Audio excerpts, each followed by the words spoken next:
একসাথে করার মতো কি কি আমল রয়েছে?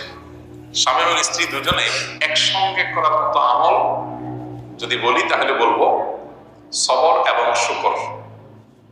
উভয়কেই সবর করতে হয়, উভয়কেই শুকর করতে হয়। জামাইটা যদি অমানুষ হয় বউ সবর করবে, আর বউটা যদি অমানুষ হয় জামাই সবর করবে। বউয়ের কিছু পেয়েছে ভালো, তাহলে জামাই শুকর আদায় করবে, আবার জামাই কিছু ভালো পাইছে বউয়ের শুকর আদায় করবে। উভয়ের জন্য কমন এবং মিউচুয়াল যে আমল আছে, যেটার মধ্য দিয়ে দাম্পত্য জীবন সুখী হতে পারে, সুখময় হতে পারে, সেটা হলো সবর এবং শুকর। এর বাইরে আরো বহু আমল আছে যে আমলগুলো স্বামী স্ত্রী একযোগে করতে পারেন। যেমন সন্তানদের লালন পালন ক্ষেত্রে দ্বীনি তারবিয়ত দেওয়া, আল্লাহ ভীরু মুত্তাকি মানুষ হিসেবে গড়ে তোলা, ইমানদার হিসাবে গড়ে তোলা। এক্ষেত্রে স্বামী এবং স্ত্রীর উভয়ের একযোগে চেষ্টা করার ব্যাপার আছে। উপার্জন হালাল হওয়ার ক্ষেত্রে স্বামী স্ত্রী উভয়ের একযোগে আমল করার ব্যাপার আছে। স্ত্রী যেরকম তার স্বামীকে ডেডলাইন দিয়ে দিবে যে হালালের মধ্যে থাকতে হবে, এর বাইরে যেতে পারবা না, স্বামীও একই সাথে স্ত্রীকে বলবে এবং দায়িত্ব নিবে যে হালালের বাইরে তার পরিবারকে উপার্জন তিনি করে দিবেন না।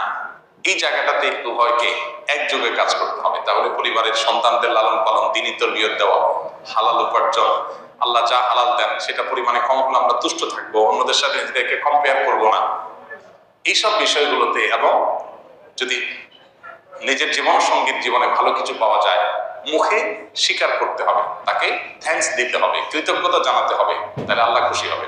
শুধু মনে মনে শুকর আদায় করলে হবে না। অনেক স্বামী স্ত্রী আছে, অনেক স্বামী আছে স্ত্রীর ভালো গুণ দেখে মনে মনে আলহামদুলিল্লাহ বলে, আল্লাহকে শুকরিয়া জানায়, কিন্তু বউর কাছে কিছু বলে না। বউর উপর দৌড়ের উপর রাখে সবসময়। অনেকে মনে করে যে দৌড়ের উপর রাখলে মহিলা মানুষ সোজা থাকবে, প্রশংসা করলে মাথায় উঠবে, এরকম চিন্তা অনেকে করে। এটা ভুল। মানুষের ভালো কাজের স্বীকৃতি পেলে মানুষ আরো ভালো কাজ করতে উদ্বুদ্ধ হয়।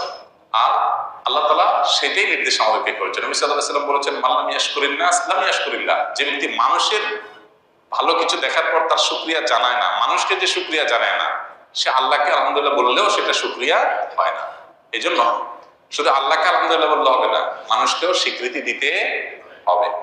এটা স্ত্রীর বেলায় প্রযোজ্য, স্বামীর বেলায় প্রযোজ্য। অনেক মহিলা আছে অন্যান্য মহিলাদের সাথে গল্প বলার সময় নিজের স্বামীর অনেক তারিফ করে, যে ভাই, আফা বা ভাবি, আমার বাচ্চার বাবার মতো ভালো মানুষ না। আর আমি মুখ দিয়ে বলার আগে সব হাজির করে, বাইরে আরেকজনের কাছে চাপাবাজি করতে বেশ ভালোই লাগে, কিন্তু স্বামীর সবসময় দৌড়ের উপর রাখবে, তার সামনে তার কোনো স্বীকৃতি দিবে না। এটা এই রোগ আছে অনেক মহিলার মধ্যে। একই কথা পুরুষের মধ্যেও, বাইরে যায় বউ রান্নার তারিফ করবে, চাপা পিটাবে, গলাবাজি করবে, তো বাসায় বউকে একটা সত্যটা স্বীকার করবে না যে আলহামদুলিল্লাহ রান্নাটা ভালো হয়েছে, বরং যতই ভালো হোক একটা দোষ বাইর করবে যে চাপে রাখি। এই পলিসিটা ভুল পলিসি এবং শয়তানি পলিসি। আর মুমিনের পলিসি হলো ভালো কোনো কিছু দেখেছে সাথে সাথে সে শুকরিয়া জানাবে। তো দাম্পত্য জীবনে স্বামী স্ত্রী উভয় মিলেমিশে করার মতো আমল হলো এগুলো। সবরটাও মিলেমিশে করতে হবে, শুকর, কৃতজ্ঞতা, স্বীকৃতি, সেগুলো মিলেমিশে করতে হবে। সন্তান লালন পালনের ক্ষেত্রে আল্লাহর ভয় তাদের মধ্যে জাগ্রত করা, তাদের মধ্যে ঈমানের বীজ বপন করা, তাদেরকে দ্বীন এবং তাকওয়ার উপরে গড়ে তোলা, এগুলোর জন্য স্বামী স্ত্রী উভয় সমান্তরাল ভাবে কাজ করতে হবে, উভয় মিলেমিশেই আমলটা করতে হবে। কথা বুঝে আসছে? আল্লাহ তাআলা আমাদের সবাইকে আমাদের দায়িত্বগুলো যথাযথভাবে পালন করার তৌফিক দান করুন। স্বামী স্ত্রী সবসময় ভালো এবং সুখে থাকার জন্য ইসলামের নিয়ম অনুযায়ী করণীয় কি? স্বামী স্ত্রীর দাম্পত্য জীবন সুখময় হওয়ার জন্য দুটি বিষয় সবচেয়ে গুরুত্বপূর্ণ। তার একটি হলো সবর, আরেকটা হলো শুকর। সবর এবং শুকর, সবর এবং শুকরের চর্চা যেই ফ্যামিলিতে যত বেশি হবে সেই ফ্যামিলি তত সুখী হবে। সবর এবং শুকরের চর্চা যে ফ্যামিলিতে যত কম হবে সে ফ্যামিলিতে সুখের পরিমাণ তত কম থাকবে। আল্লাহ রাব্বুল আলামিন দুটি মানুষকে দুটি মন দিয়েছেন, দুটি শরীর দিয়েছেন। দুই মন সব সময় এক হবে না, দুজনের চাহিদা সব সময় এক হবে না, দুজনের চিন্তাধারা সব সময় এক হবে না। MBTI এর যে কোর্স আছে সেটা যদি কেউ করে থাকেন তাহলে মানুষের যে বিভিন্ন প্রোফাইল আছে, কেউ এক্সট্রোভার্ট, কেউ ইন্ট্রোভার্ট, বিভিন্ন রকমের আল্লাহ সুবহানাহু ওয়া তাআলা প্রোফাইল দিয়ে মানুষকে তৈরি করেছেন, সবাই একরকম নয়। এই কারণে স্বামী ও স্ত্রী উভয়কে এটা মাথায় রাখতে হবে যে আমার জীবন সঙ্গী বা জীবন সঙ্গিনী, তার সাথে অনেক বিষয়ে আমার ভিন্ন মত তৈরি হবে।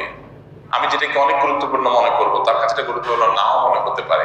বিধায় এক্ষেত্রে তাকে কনভিন্স করে নেওয়ার আগ পর্যন্ত সবর করতে হবে। একজন স্ত্রী তিনি তার স্বামীকে তার অভিভাবক মনে করবেন। অভিভাবকের নির্দেশকে আল্লাহ এবং তার রাসূলের নির্দেশের সাথে সাংঘর্ষিক না হলে যথাসম্ভব সেটাকে মেনে চলার চেষ্টা করবেন। এই বিষয়গুলো যদি আমাদের মধ্যে থাকে, একজন স্বামী তিনি তার স্ত্রীকে সন্তুষ্ট রাখবার জন্য যত রকম ছাড় দেওয়া যায়, ধৈর্য ধারণ করা যায়, তার ভালো কাজের স্বীকৃতি দেওয়া যায়, এগুলোকে মেনটেন করে তিনি চলবেন। কারণ রাসূলুল্লাহ সাল্লাল্লাহু আলাইহি ওয়াসাল্লাম বলেছেন, খায়রুকুম লিআহলি, তোমাদের মধ্যে কেউ তার স্ত্রীর কাছে বা পরিবারের কাছে যদি ভালো থাকে, সে আল্লাহর কাছেও ভালো। অতএব পরিবারের কাছে ভালো হওয়ার প্রয়োজনে মুখ খারাপ করা যাবে না, সবর এবং ধৈর্যের খেলাফ পরিপন্থী কিছু করা যাবে না, উত্তম আচরণ প্রদর্শন করতে হবে। যেটুকু পাইনি সেজন্য সবর করতে হবে, যেটুকু পেয়েছে তার জন্য শুকর আদায় করতে হবে। শুকর আল্লাহর কাছেও করতে হবে, বান্দার কাছেও করতে হবে। অর্থাৎ জীবন সঙ্গীকেও জানাতে হবে যে হ্যাঁ, তোমার এই জিনিসটাতে আমার ভালো লাগে। কৃতজ্ঞতা জানাতে হবে, প্রকাশ করতে হবে। মাল্লাম ইয়াশকুরিল্লাহ ইসলাম ইয়াশকুরিল্লাহ, বান্দারও কৃতজ্ঞতা আদায় করতে হবে, আল্লাহরও কৃতজ্ঞতা আদায় করতে হবে। এগুলোর মধ্য দিয়ে একটা সুখী পরিবার গড়ে ওঠে।